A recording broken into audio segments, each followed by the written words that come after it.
ಆತ್ಮೀಯ ವಿದ್ಯಾರ್ಥಿಗಳೇ ನಮಸ್ಕಾರ. 10ನೇ ತರಗತಿಯ ಆನ್ಲೈನ್ ಕ್ಲಾಸ್ಗೆ ತಮಗೆ ಸ್ವಾಗತ. ಈ ದಿನ ನಾವು ಒಂದು ನಿಬಂಧ ಅಂದರೆ ಕನ್ನಡದಲ್ಲಿ ಪ್ರಬಂಧ ಪಾಠದ ವಿಧವಾಗಿರುವಂಥ ನಿಬಂಧವನ್ನು ನೋಡೋಣಂತೆ. ಪಾಠದ ಹೆಸರು ಕರ್ನಾಟಕ ಸಂಪದ ಅಂತ. ಕರ್ನಾಟಕ ಸಂಪದ ಅಂದರೆ ವೈಭವ. ಕರ್ನಾಟಕದ ಒಂದು ವೈಭವ ಹೇಗಿದೆ ಅನ್ನೋದನ್ನು ನಾವು ಈ ಪಾಠದ ಮುಖಾಂತರ ತಿಳ್ಕೊಳ್ತಾ ಹೋಗೋಣ. ಮೊದಲು ಈ ಪಾಠದ ಆಶಯ ನೋಡೋಣಂತೆ. ಪ್ರಸ್ತುತ निबंध द्वारा छात्र कर्नाटक के अतीत वैभव, वर्तमान प्रौद्योगिकी विकास तथा संस्कृति संपदा के साथ साथ इस राज्य के महान व्यक्तियों की साधना का परिचय प्राप्त करते हैं ಅಂತ ಇದು ಒಂದು ಆಶಯ ಇದೆ. ಅಂದರೆ ಅರ್ಥ ಏನಪ್ಪ ಅಂದರೆ, ಪ್ರಸ್ತುತ ಈ ಪ್ರಬಂಧದ ಮೂಲಕ ವಿದ್ಯಾರ್ಥಿಗಳು ಕರ್ನಾಟಕಕ್ಕೆ ಅತೀತ ವೈಭವ, ಅತೀತ ಅಂದರೆ ಕಳೆದು ಹೋಗಿರುವಂತಹ ಭೂತಕಾಲ ಅಂತ ಕರಿತೀವಿ. ಕರ್ನಾಟಕದಲ್ಲಿ ಕಳೆದು ಹೋಗಿರುವಂಥ ವೈಭವ ಹೇಗಿತ್ತು ಅನ್ನೋದನ್ನು ತಿಳ್ಕೊಳ್ತೇವೆ. ಜೊತೆಗೆ ವರ್ತಮಾನ ಪ್ರಾದ್ಯೋಗಿಕಿ ಅಂದರೆ ಟೆಕ್ನಾಲಜಿ, ಈಗ ಕರ್ನಾಟಕದಲ್ಲಿ ಟೆಕ್ನಾಲಜಿಯ ಒಂದು ವಿಕಾಸ ಹೇಗಾಗಿದೆ ಅನ್ನೋದ್ರ ಬಗ್ಗೆ ತಿಳ್ಕೊಳ್ತೇವೆ. ಮತ್ತು ಪ್ರಕೃತಿ ಸಂಪದ ಅಂದರೆ ನಮ್ಮ ಪ್ರಕೃತಿಯ ಒಂದು ವೈಭವ ಹೇಗಿದೆ, ಇದರ ಜೊತೆಯಲ್ಲಿ ಪ್ರಕೃತಿ ವೈಭವದ ಜೊತೆಯಲ್ಲಿ ಇಲ್ಲಿ ಆಗಿ ಹೋದಂಥ ಈ ರಾಜ್ಯದಲ್ಲಿ ಇರುವಂಥ ಮಹಾನ್ ವ್ಯಕ್ತಿಗಳ ಒಂದು ಸಾಧನೆಗಳ ಒಂದು ಪರಿಚಯವನ್ನು ಕೂಡ ಈ ಪಾಠದಲ್ಲಿ ಮಾಡ್ಕೊಳ್ತಾ ಹೋಗ್ತೇವೆ.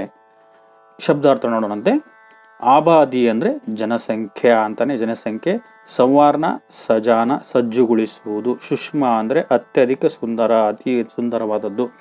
ಲಹರಾನ ಅಂದರೆ ತರಂಗಿತ ಹೋನ ಅಂತಾರೆ, ತರಂಗಗಳು ಬರಬಹುದು, ಹರಿಯುವುದು ಅಂತಾಗತ್ತೆ. ಚೋರ್ ಕಿನಾರ ದಡ ತೀರ ಅಂತಿಮ ಸಿರ ಅಂತ ಕರೀತಾರೆ. ಘಾಟ್ ಅಂದರೆ ಘಾಟ್ಸ್ ಅಂತ ಕರಿತೀವಿ, ಘಟ್ಟ ಪ್ರದೇಶ ಅಂತ ಕರಿತೀವಿ. ಚಡಾವ್ ತಾರ್ಕ ಪಹಾಡಿ ಮಾರ್ಗ ಅಂತ ಘಟ್ಟ ಪ್ರದೇಶ ಅಂತ ಕರಿತೀವಲ್ಲ. ಆವಲಿ ಅಂದರೆ ಕತಾರ್, ಸಾಲು, ಪಂಕ್ತಿ ಅಂತ ಕರೀತಾರೆ. ದಿಗ್ಗಜ ಅಂದರೆ ಮಹಾನ್ ವ್ಯಕ್ತಿ. ಪ್ರಾದ್ಯೋಗಿಕಿ ಅಂದರೆ ಟೆಕ್ನಿಕಿ ಅಂತಾನೆ, ಟೆಕ್ನಾಲಜಿ ಅಂತ ಕರಿತೀವಿ. ಉಪಲಬ್ಧಿ ಅಂದರೆ ಪ್ರಾಪ್ತಿ, ಸಿದ್ಧಿ ಮಾಡ್ಕೊಳ್ಳುವುದು ಅಂತ. ಪಟಲ್ ಪರ್ದ. ಧಾತು ಅಂದರೆ ಖನಿಜ ಪದಾರ್ಥಗಳು. ಇಸ್ಪಾತ್ ಅಂದರೆ ಫೌಲಾದ ಸ್ಟೀಲ್ ಅಂತ ಕರೀತಾರೆ. ವಿಪುಲ್ ಅಂದರೆ ಸಾಕಷ್ಟು, ಅಧಿಕ ಅಂತ ಕರಿತೀವಿ. ಆಗಾರ್ ಅಂದರೆ ಘರ್, ಮಕಾನ್ ಅಂತ ಕರೀತಾರೆ. ಸಿಂಚನ ಅಂದರೆ ಬೇಗೋನ, ಪಾನಿ ಇದೇನಾ, ನೀರನ್ನು ಕೊಡುವುದು, ಹರಿಸುವುದು ಅಂತಾಗತ್ತೆ. ಊರ್ಜಾ ಅಂದರೆ ಶಕ್ತಿ, ಎನರ್ಜಿ ಅಂತ ಕರಿತೀವಿ. ನಾವಿಲ್ಲಿ ವಿದ್ಯುತ್ತಿನ ಒಂದು ರೂಪದಲ್ಲಿ ಬಳಸ್ಕೊಳ್ತೇವೆ. ವಾಸ್ತುಕಲಾ ಇಮಾರತ್ ಮಕಾನ್ ಆದಿ ಬನಾನೇಕಿ ಕಲಾ. ವಾಸ್ತುಕಲೆ ಅಂದರೆ ಕಟ್ಟಡಗಳನ್ನು, ಮನೆಗಳನ್ನು ಕಟ್ಟುವಂಥ ರೀತಿಯನ್ನು, ಅದರ ಒಂದು ಕಲೆಯನ್ನು ನಾವು ವಾಸ್ತುಕಲೆ ಅಂತ ಕರಿತೀವಿ. ಪ್ರತಿಮಾ ಅಂದರೆ ಮೂರ್ತಿ ಅಂತಾಗತ್ತೆ. ಅದ್ವಿತೀಯ ಅಂದರೆ ಜಿಸ್ಕೆ ಸಮಾನ್ ದೂಸರಾ ನಾವು, ಅವನಿಗೆ ಅದಕ್ಕೆ ಸಮನಾದದ್ದು ಯಾವುದೇ ಇಲ್ಲದೆ ಇರುವಂಥದ್ದು. ದೃಷ್ಟಾಂತ ಅಂದರೆ ಉದಾಹರಣೆ. ಶ್ರೀವೃದ್ಧಿ ಅಂದರೆ ಉನ್ನತಿ ಅಂತ ಕರಿತೀವಿ. ಪ್ರಗತಿ ಯೋಗದಾನ ಅಂದರೆ ಕೊಡುಗೆ, ಸಹಯೋಗ ದೇನ ಅಂತಾರೆ. ಅನ್ಮೋಲ್ ಅಮೂಲ್ಯವಾದದ್ದು, ಬೇಜೋಡ್ ಅಂತ ಹೇಳಿಬಿಟ್ಟು ಈಗ ನೋಡ್ತಾ ಹೋಗೋಣ ಪಾಠದ ಹೆಸರೇನು? ಕರ್ನಾಟಕ ಸಂಪದ ಅಂದರೆ ಕರ್ನಾಟಕದ ವೈಭವ ಹೇಗಿದೆ ಅಂತ ನೋಡೋಣ. कर्नाटक राज्य भारत देश का प्रगतिशील राज्य है. ಕರ್ನಾಟಕ ರಾಜ್ಯ ಭಾರತ ದೇಶದ ಒಂದು ಪ್ರಗತಿಶೀಲ ರಾಜ್ಯವಾಗಿದೆ. ಭಾರತ ದೇಶದಲ್ಲಿ ಒಂದು ಪ್ರಗತಿಶೀಲ ರಾಜ್ಯವಾದಂಥ ಕರ್ನಾಟಕ. यहाँ के आबादी लगभग 6 करोड़ से ऊपर है. ಇಲ್ಲಿಯ ಜನಸಂಖ್ಯೆ, ಆಬಾದಿ ಅಂದರೆ ಜನಸಂಖ್ಯೆ, ಇಲ್ಲಿಯ ಜನಸಂಖ್ಯೆ ಲಗ್ಭಗ್ ಅಂದರೆ ಸುಮಾರು 6 ಕೋಟಿಗಿಂತ ಜಾಸ್ತಿ ಇದೆ. प्रकृति माता ने कर्नाटक राज्य को अपने हाथों से संवार कर सुंदर और समृद्ध बनाया है. ಇನ್ನು ಈ ಕರ್ನಾಟಕ ರಾಜ್ಯವನ್ನ ಪ್ರಕೃತಿ ತಾಯಿಯು ಕರ್ನಾಟಕ ರಾಜ್ಯವನ್ನ ತನ್ನ ಕೈಯಾರೆ ಸಂವಾರ್ಕರ್ ಅಂದರೆ ಸಜ್ಜುಗೊಳಿಸಿ ಸುಂದರವಾಗಿ ಸಮೃದ್ಧಿಯನ್ನಾಗಿ ಮಾಡಿದಾಳೆ. ಕರ್ನಾಟಕಕ್ಕೆ ಪ್ರಾಕೃತಿಕ ಸುಷ್ಮಾ ನಯನ ಮನೋಹರ ಹೇ. ಇನ್ನು ಕರ್ನಾಟಕದ ಒಂದು ಪ್ರಕೃತಿ ಸೌಂದರ್ಯ, ಸುಷ್ಮಾ ಅಂದರೆ ಸೌಂದರ್ಯ, ಅತ್ಯಂತ ನಯನ ಮನೋಹರವಾಗಿದೆ. ಪಶ್ಚಿಮ ವಿಶಾಲ ಅರಬ್ಬಿ ಸಮುದ್ರ ಲಹರಾತ ಹೈ. ಈ ಕರ್ನಾಟಕದ ಪಶ್ಚಿಮದಲ್ಲಿ ಅರಬ್ಬಿ ಸಮುದ್ರ ಹರಿಯುತ್ತದೆ. ನೋಡಿದ್ವಿ ನಾವು ಅರಬ್ಬಿ ಸಮುದ್ರವನ್ನು ನಾವು ಇರೋದನ್ನು ನೋಡ್ತೀವಿ. ಅರಬ್ಬಿ ಸಮುದ್ರ, ಅರೇಬಿಯನ್ ಸಿ ಅಂತ ಇದೆ ಅಲ್ವಾ. ಹೀಗೆ ಅರಬ್ಬಿ ಸಮುದ್ರ ಎಲ್ಲಿದೆ? ಕರ್ನಾಟಕದ ಪಶ್ಚಿಮದಲ್ಲಿರುವಂಥದ್ದು. ಇನ್ನು ಇದರಲ್ಲಿ ಹೇಳ್ತಾರೆ, इसी प्रांत में दक्षिण से उत्तर के छोर तक फैली लंबी पर्वतमालाओं को पश्चिमी घाट कहते हैं. ಇಸಿ ಪ್ರಾಂತ ಅಂದರೆ ರಾಜ್ಯ ಅಂತ. ಇದೀ ರಾಜ್ಯ ಅಂದರೆ ಕರ್ನಾಟಕ ರಾಜ್ಯದ ದಕ್ಷಿಣದಿಂದ ಹಿಡಿದು ಉತ್ತರದವರೆಗೆ ಹಬ್ಬಿರುವಂತಹ ಉದ್ದನೆಯಾದಂತಹ ಪರ್ವತಗಳ ಸಾಲುಗಳನ್ನು ಪಶ್ಚಿಮ ಘಟ್ಟ ಅಂತ ಕರೀತಾರೆ. ನೆನ್ಪಿಟ್ಕೊಳ್ಳಿ, ದಕ್ಷಿಣದಿಂದ ಉತ್ತರದವರೆಗೆ, ಚೋರ್ ಅಂದರೆ ತುದಿ ಅಂತ, ದಕ್ಷಿಣ ದಿಕ್ಕಿನಿಂದ ಉತ್ತರದ ತುದಿಯವರೆಗೆ ಹಬ್ಬಿರುವಂತಹ ಉದ್ದನೆ, ಲಂಬಿ ಅಂದರೆ ಉದ್ದವಾಗಿ ಇರುವಂತಹ ಪರ್ವತಗಳ ಸಾಲನ್ನ ಪಶ್ಚಿಮ ಘಟ್ಟ ಅಂತ ಕರಿತೀವಿ. ಘಾಟ್ ಅಂದ್ರೆ ಘಟ್ಟ ಅಂತ ಕರಿತೀವಿ, ಪಶ್ಚಿಮ ಘಟ್ಟ ಅಂತ ಕರಿತೀವಿ. ಇನ್ಹಿ ಘಾಟೋಂ ಕಾ ಕುಚ್ ಭಾಗ್ ಸಹ್ಯಾದ್ರಿ ಕಹಲಾತಾ ಹೈ. ಈ ಪಶ್ಚಿಮ ಘಟ್ಟದಲ್ಲೇ ಸ್ವಲ್ಪ ಭಾಗವನ್ನು ನಾವು ಸಹ್ಯಾದ್ರಿ ಪರ್ವತಗಳು ಅಂತ ಕರಿತೇವೆ. ಮತ್ತೆ ದಕ್ಷಿಣ ಮೇ ನೀಲಗಿರಿ ಪರ್ವತಾವಲಿಯ ಶೋಭಾಯಮಾನ ಹೈ. ಕರ್ನಾಟಕದ ದಕ್ಷಿಣ ಭಾಗದಲ್ಲಿ ನೀಲಗಿರಿ ಪರ್ವತಗಳು ಶೋಭಾಯಮಾನವಾಗಿದ್ದಾವೆ. ಕರ್ನಾಟಕ ಮೇ ಕನ್ನಡ ಭಾಷಾ ಬೋಲಿ ಜಾತೆ. ಇದೆಲ್ಲ ನಮಗೆಲ್ಲ ಗೊತ್ತಿದೆ. ಕರ್ನಾಟಕದಲ್ಲಿ ಆಡುವಂಥ ಭಾಷೆ ಯಾವುದಪ್ಪ ಅಂದರೆ ಕನ್ನಡ. और इसकी राजधानी बेंगलुरु है. कर्नाटक राजधानी याವುದು ಬೆಂಗಳೂರು. यहाँ देश विदेश के लोग आकर बस गए हैं. ಇಲ್ಲಿ ಕರ್ನಾಟಕ ರಾಜ್ಯದಲ್ಲಿ ಅಥವಾ ಬೆಂಗಳೂರಿನಲ್ಲಿ ದೇಶ ವಿದೇಶಗಳಿಂದ ಬಂದಂತ ಜನರು ವಾಸ ಮಾಡ್ತಾರೆ. ಅದರಲ್ಲೂ ಹೇಳ್ತಾನೆ, ಬೆಂಗಳೂರು ಶಿಕ್ಷಾ ಕಾ ಹಿ ನಹಿ ಬಲ್ಕಿ ಬಡೆ ಬಡೆ ಉದ್ಯೋಗ ಧಂಧೋಂ ಕಾ ಭಿ ಕೇಂದ್ರ ಹೈ. ಅದರಲ್ಲೂ ಬೆಂಗಳೂರು ಕೇವಲ ಶಿಕ್ಷಣಕ್ಕೆ ಸಂಬಂಧಪಟ್ಟಿದ್ದಲ್ಲದೆ ದೊಡ್ಡ ದೊಡ್ಡ ಕೈಗಾರಿಕೆಗಳನ್ನು ಹೊಂದಿರುವಂಥ ಉದ್ಯೋಗಗಳನ್ನ, ದಂಧ ಅಂದ್ರೆ ಉದ್ಯೋಗ ಅಂದ್ರೂ ಅದೇ ಅರ್ಥ ಬರುತ್ತೆ, ಉದ್ಯೋಗಗಳನ್ನು ನೀಡುವಂಥ ಒಂದು ಕೇಂದ್ರವಾಗಿದೆ, ಕೆಲಸಗಳನ್ನು ನೀಡುವಂಥ ಒಂದು ಕೇಂದ್ರವಾಗಿದೆ ಬೆಂಗಳೂರು. ಯಹ ಪ್ರಸಿದ್ಧ ಭಾರತೀಯ ವಿಜ್ಞಾನ ಸಂಸ್ಥಾನ್ HAL, HMT, ITI, BHEL, BEL ಜೈಸೆ ಬೃಹತ್ ಸಂಸ್ಥಾಯೇ ಹೈ. ಇದು ಉದ್ಯೋಗ ಕೇಂದ್ರ ಆಗಿರೋದ್ರಿಂದ ಯಾಕೆ ಉದ್ಯೋಗ ಎಲ್ಲೆಲ್ಲಿ ಕೊಡ್ತಾರಪ್ಪ ಅಂದ್ರೆ ಇಲ್ಲಿ ಪ್ರಸಿದ್ಧವಾದಂಥ ಭಾರತೀಯ ವಿಜ್ಞಾನ ಸಂಸ್ಥೆಗಳಿದಾವೆ. HAL, HMT, ITI, BHEL, BEL ಇಂತಹ ದೊಡ್ಡದಾದಂಥ ಸಂಸ್ಥೆಗಳಿದಾವೆ. ಅದರಿಂದ ಇಸೆ ಸಿಲಿಕಾನ್ ಸಿಟಿ ಬಿ ಕಹ ಜಾತಾ ಹೈ. ಅದರಿಂದ ಕರ್ನಾಟಕ ರಾಜ್ಯವನ್ನು ಎಂಥ ಸಿಟಿ ಬೆಂಗಳೂರಿನ ಎಂಥ ಸಿಟಿ ಅಂತ ಕರೀತಾರೆ ನಾವು? ಸಿಲಿಕಾನ್ ಸಿಟಿ ಅಂತೇಳಿ ಕರಿತೀವಿ. ಎಂಥ ಸಿಟಿ? ಸಿಲಿಕಾನ್ ಸಿಟಿ ಅಂತ ಕರಿತೀವಿ. ಯಾಕಂದ್ರೆ ಅಂಥದ್ದು ದೊಡ್ಡ ಬೃಹತ್ ಸಂಸ್ಥೆಗಳಿದಾವೆ. ಇನ್ನು sir CV Raman, sir M Visvesvaraya, doctor CNR Rao, doctor Shakuntala जैसे दिग्गजों ने वैज्ञानिक तथा प्रौद्योगिकी क्षेत्र में नारायण मूर्ति ने अपनी महत्तर उपलब्धियों से कर्नाटक को विश्व पटल पर अंकित किया है. Sir CV Raman, sir M Visvesvaraya, CNR Rao, doctor Shakuntala Devi ಅಂತವರು ದೊಡ್ಡ ದೊಡ್ಡ ವಿಜ್ಞಾನಿಗಳು. ನಾವಿಲ್ಲಿ ನೋಡ್ತಾ ಇದ್ದೀವಿ, ಈ ಫೋಟೋದಲ್ಲಿ ಕಾಣ್ತಿರುವಂಥವ್ರು ಮೊದಲನೇರು CV ರಾಮನ್, ಎರಡನೇರು sir M Visvesvaraya, CNR Rao, ಮತ್ತು ಕೊನೆಯದಲ್ಲಿರುವಂಥವರು ಶಕುಂತಲಾ ದೇವಿ ಅಂತ. ಇವರನ್ನ ನಾವು ದ ಹ್ಯೂಮನ್ ಕಂಪ್ಯೂಟರ್ ಅಂತ ಕರಿತೀವಿ. ಮಾನವ ಕಂಪ್ಯೂಟರ್ ಅಂತ ಕರೆಯುವಂಥವ್ರು ನಮ್ಮ ಕರ್ನಾಟಕದವರೇ ಶಕುಂತಲಾ ದೇವಿಯವರು. ಇವರೇನು ಮಾಡಿ, ಇಂತಹ ದಿಗ್ಗಜರು ನಮ್ಮ ಕರ್ನಾಟಕವನ್ನ ಮತ್ತು ಕರ್ನಾಟಕದ ಒಂದು ಹೆಸರನ್ನ ವಿಶ್ವಪಟಲದಲ್ಲೇ ಅಂಕಿತವನ್ನಾಗಿ ಮಾಡಿದ್ದಾರೆ. ಇವರೇ ಅಷ್ಟಲ್ಲ, ಮತ್ತೆ ಹೇಳ್ತಾನೆ, ಇಂತಹ ವಿಜ್ಞಾನಿಗಳು ತಥಾ ಅಂದ್ರೆ ಮತ್ತು ಪ್ರೌದ್ಯೋಗಿಕಿ ಕ್ಷೇತ್ರ ಮೇ ಟೆಕ್ನಾಲಜಿಯ ಕ್ಷೇತ್ರದಲ್ಲಿ ನಾರಾಯಣ ಮೂರ್ತಿಯವರು ಇಂಥ ಮಹತ್ತರವಾದಂತಹ ಲಾಭಗಳ ಮುಖಾಂತರ ಮಹತ್ತರ ಒಂದು ಸಾಧನೆಯನ್ನು ಮಾಡೋದ್ರ ಮುಖಾಂತರ ಕರ್ನಾಟಕವನ್ನು ಇಡೀ ವಿಶ್ವದಲ್ಲೇ ಹೆಸರುವಾಸಿಯನ್ನಾಗಿ ಮಾಡಿದ್ದಾರೆ. ಯಾರಪ್ಪ ಅಂದ್ರೆ ನಾರಾಯಣ ಮೂರ್ತಿ. ಮೇಲೆ ಕೇಳಿರ್ಬೋದು, ಇನ್ಫೋಸಿಸ್ನ ಮುಖ್ಯಸ್ಥರು ನಾರಾಯಣ ಮೂರ್ತಿಯವರು. सन 2013 में डॉक्टर CNR राव को सर्वोच्च पुरस्कार भारत रत्न प्राप्त हुआ है. ವಿಜ್ಞಾನಿಗಳಲ್ಲಿ ಅತ್ಯಂತ ಶ್ರೇಷ್ಠವಾದಂಥವರು CNR ರಾವ್ ಇದಾರಲ್ಲ, ಅವರಿಗೆ 2013ನೇ ಇಸ್ವಿಯಲ್ಲಿ ಇವರಿಗೆ ಸರ್ವೋಚ್ಚ ಪುರಸ್ಕಾರವಾದಂತಹ ಭಾರತ ರತ್ನ ಪುರಸ್ಕಾರವು ಸಿಕ್ಕಿದೆ. ಮತ್ತೆ ವಿಶ್ವೇಶ್ವರಯ್ಯಗೂ ಸಿಕ್ಕಿದೆ, ನೆನಪಿಟ್ಕೊಳ್ಳಿ. यहाँ सोना, तांबा, लोहा आदि कई प्रकार के उपयोगी धातु ये मिलती है. ಈ ಒಂದು ರಾಜ್ಯದಲ್ಲಿ, ಕರ್ನಾಟಕ ರಾಜ್ಯದಲ್ಲಿ ಸೋನಾ ಅಂದರೆ ಬಂಗಾರ, ತಾಂಬ ಅಂದರೆ ತಾಮ್ರ, ಲೋಹ ಅಂದರೆ ಕಬ್ಬಿಣದಂಥ ಹಲವಾರು ಉಪಯೋಗಕರವಾದಂಥ ಧಾತುಗಳು ಇಲ್ಲಿ ಸಿಗ್ತವೆ.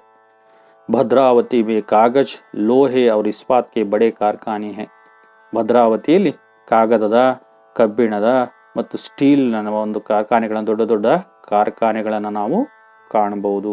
इसके अलावा कर्नाटक में चीनी, सीमेंट, रेशम और कागज उत्पादन के अनेक कारखाने हैं. ಇಷ್ಟೇ ಅಲ್ಲದೆ ಕರ್ನಾಟಕದಲ್ಲಿ ಸಕ್ಕರೆ, ಸಿಮೆಂಟು, ರೇಷ್ಮೆ, ಕಾಗದವನ್ನು ಉತ್ಪಾದನೆ ಮಾಡುವಂಥ ಹಲವಾರು ಕಾರ್ಖಾನೆಗಳನ್ನು ನಾವು ಕರ್ನಾಟಕದಲ್ಲಿ ನೋಡಬಹುದು.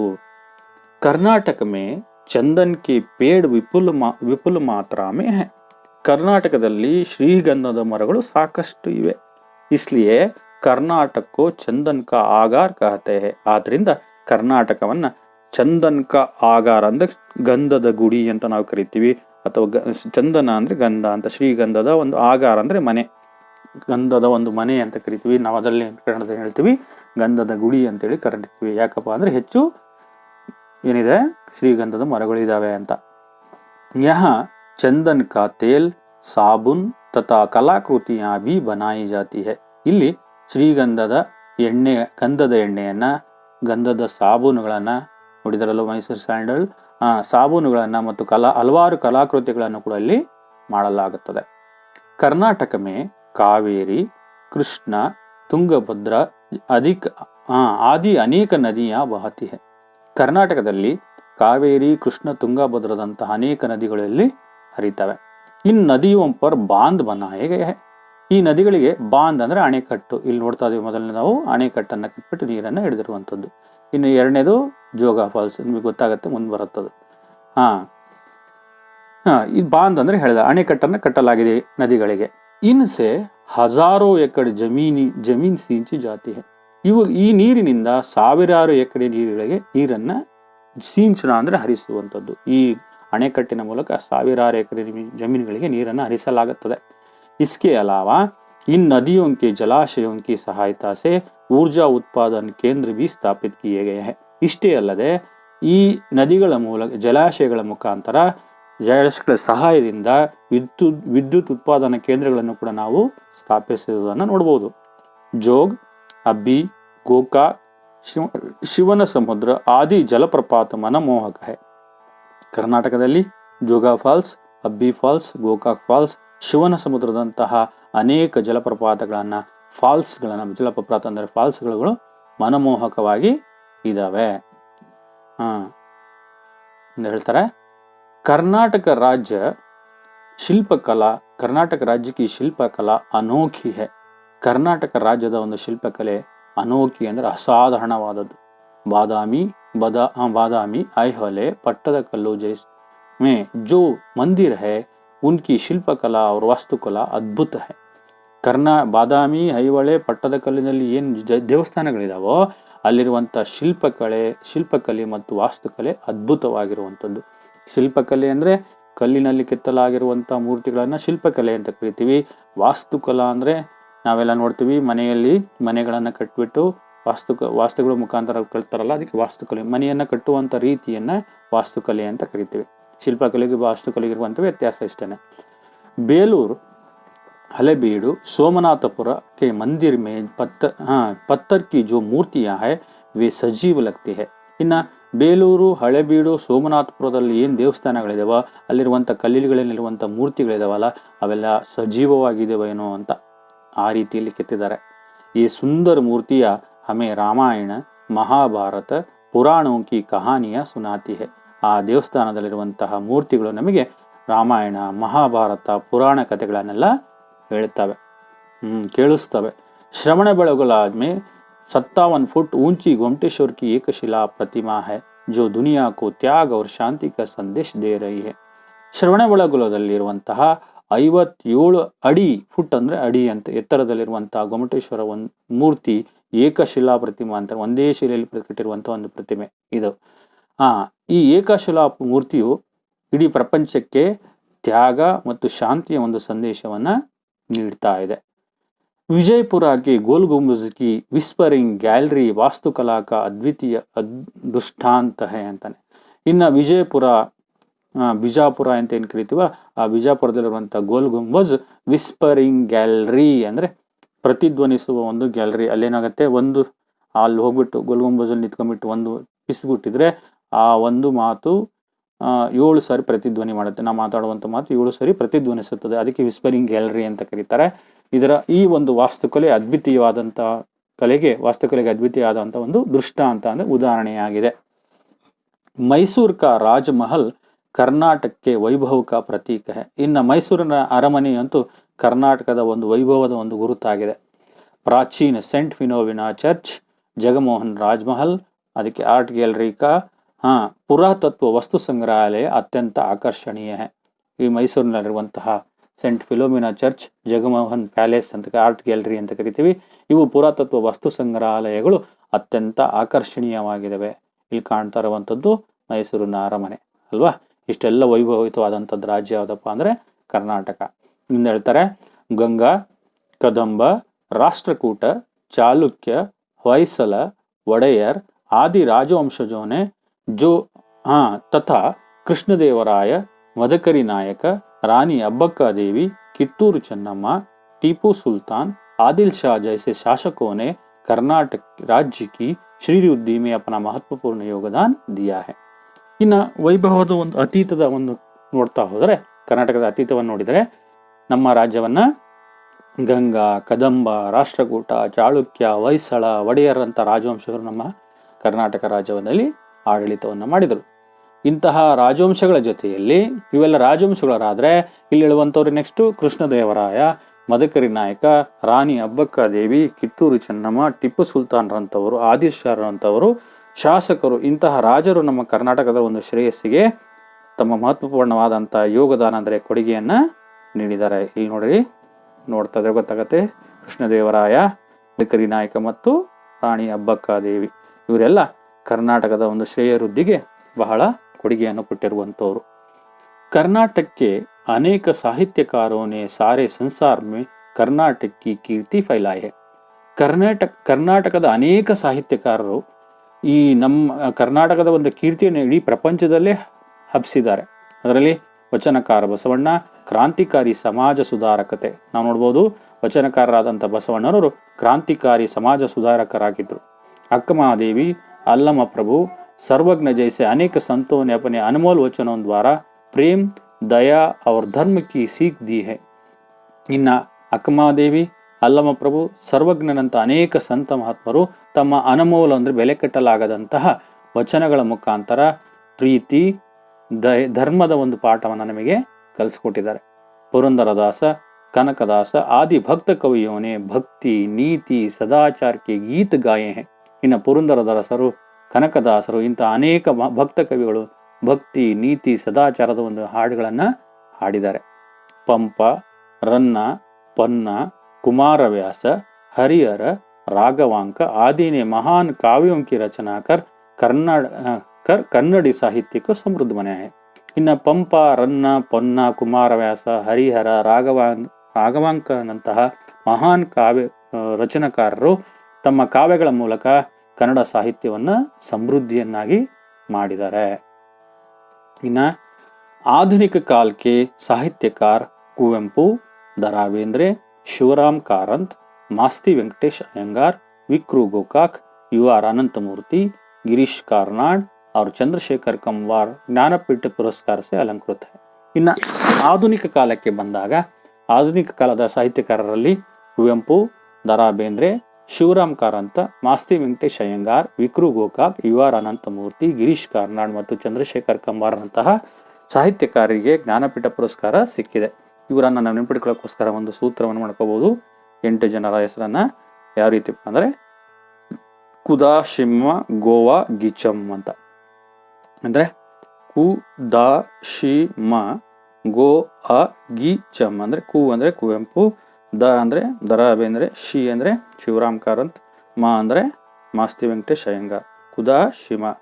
ಗೋ ಅಂದ್ರೆ ಗೋಕಾಕ್, ಆ ಅಂದ್ರೆ ಅನಂತಮೂರ್ತಿ, ಗಿ ಅಂದ್ರೆ ಗಿರೀಶ್ ಕಾರ್ನಾಡ್ ಮತ್ತು ಚಮ್ ಅಂದ್ರೆ ಚಂದ್ರಶೇಖರ್ ಕಂಬಾರ್. ಈ ರೀತಿಯಲ್ಲಿ ಕುದಾಶಿಮ, ಗೋವಾ, ಗೀಚಮ್ ಅಂತ ಒಂದು ಸೂತ್ರ ನೆನ್ಪಿಟ್ಕೊಂಡ್ರೆ ಈ 8 ಜನರ ಹೆಸರನ್ನು ನಾವು ಈಸಿಯಾಗಿ ನೆನ್ಪಿಟ್ಕೋಬಹುದು. ಇಂತಹ ಆಧುನಿಕ ಸಾಹಿತ್ಯಕಾರರು ಜ್ಞಾನಪೀಠ ಪುರಸ್ಕಾರವನ್ನು ಪಡೆದುಬಿಟ್ಟು ಕರ್ನಾಟಕಕ್ಕೆ ಒಂದು ಗೌರವವನ್ನು ತಂದುಕೊಟ್ಟಿದ್ದಾರೆ. ಯಹ ಕನ್ನಡ ಭಾಷಾ ಸಂಸ್ಕೃತಿ ತಥಾ ಕರ್ನಾಟಕಕ್ಕೆ ಲಿಯೇ ಗೌರವ ಕ ವಿಷಯ. ಇದೆಲ್ಲ ನಮಗೆ ಕನ್ನಡ ಭಾಷೆ ಮತ್ತು ಸಂಸ್ಕೃತಿ ಮತ್ತು ಕರ್ನಾಟಕಕ್ಕೆ ಒಂದು ಗೌರವದ ಒಂದು ವಿಷಯವಾಗಿದೆ ಅಲ್ವಾ. ಈ ರೀತಿಯ ಕರ್ನಾಟಕದ ವೈಭವವನ್ನು ನಾವು ಸ್ವಲ್ಪ ಮಟ್ಟಿಗೆ ಕಾಣಬಹುದು. ಇನ್ನೂ ಇದೆ, ಆದರೆ ಈ ಪಾಠದಲ್ಲಿ ಕೊಟ್ಟಿರುವುದು ಇಷ್ಟೇ. ಅರ್ಥ ಆಗಿದೆ ಅಂದ್ಕೊಂಡಿದ್ದೀನಿ. ನಮಸ್ಕಾರ.